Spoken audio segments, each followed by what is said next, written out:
Hi Kendrick, this is Kim, and I'm going to try to show you the existing kitchen and explain what is going to change. So this is in a park model at a lake with a room addition on it.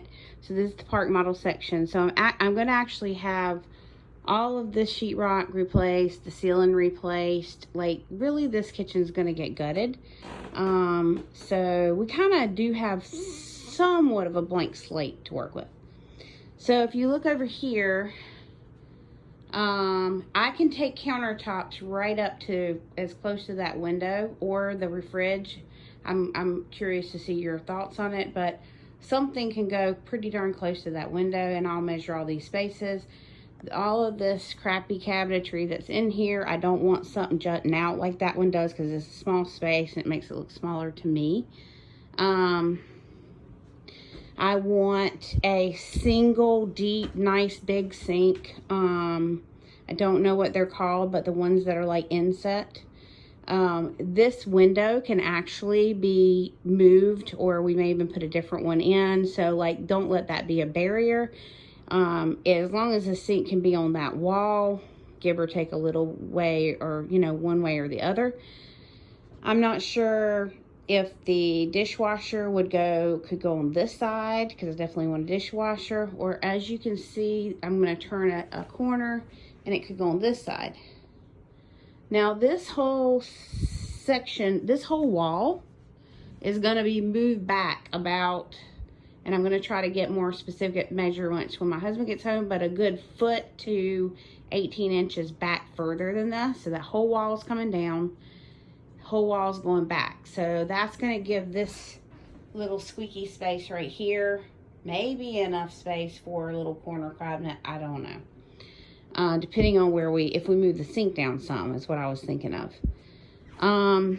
That exhaust is going to go away. There's not going to be a microwave above the oven.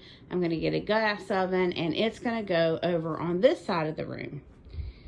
And I think I'm going to do a ventless hood range, one of the pretty ones. And this side we have some wiggle room too. As you can see, there's a door facing there, so if I needed to come a few inches closer, I mean those receptacles got to stay there, but they'll be underneath the cabinet, so I don't think that would matter. And this wall right here is going to come down. It's not a load-bearing wall, so it's coming down, so that won't matter either.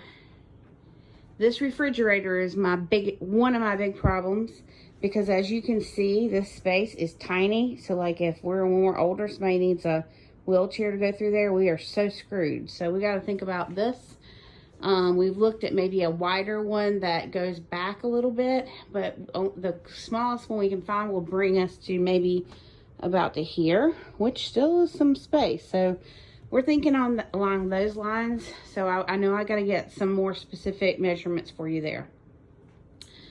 But this wall here is the one that's going to go back. So it's going to go back either 12 to 18 inches. I'm going to get a measurement for you, which will help this refrigerator a little bit because it doesn't even open all the way, which is a pain. All right, so coming back to here, hope you can tell this. Let me look this way. The air exchange is here, so that's got to stay, but there's cabinets above it. This wall right here can go. It's not load bearing either. This used to be where let me see if I can get it far enough away for you to see it. This used to be where a washer and dryer was.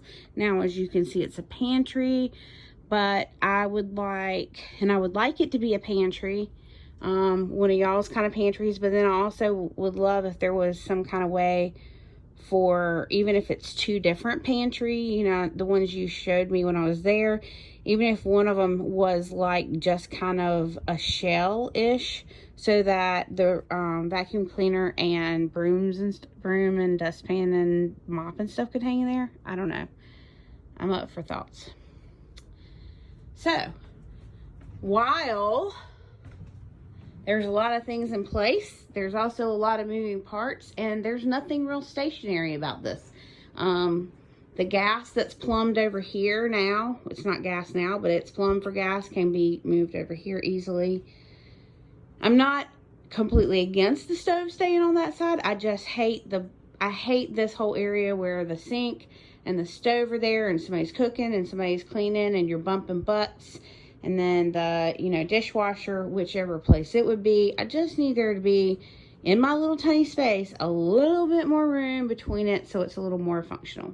And I discussed with you wanting if it would look okay and would be feasible, like the staggered top, the cabinets, you know, some to be a little higher. You showed me how you do that with the 2x4s or whatnot. I don't even care where that would be.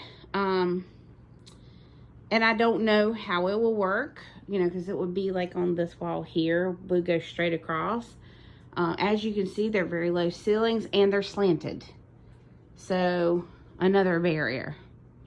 But these cabinets here are a great height to me. I mean, so to me, there's still a little room to put a little something there. But of course, this is where the stove will be. So I'm going to stop talking because I'm sure you're sick of listening to me. But, and we're going to be putting vinyl plank all through here. So I'm going to get some drawings.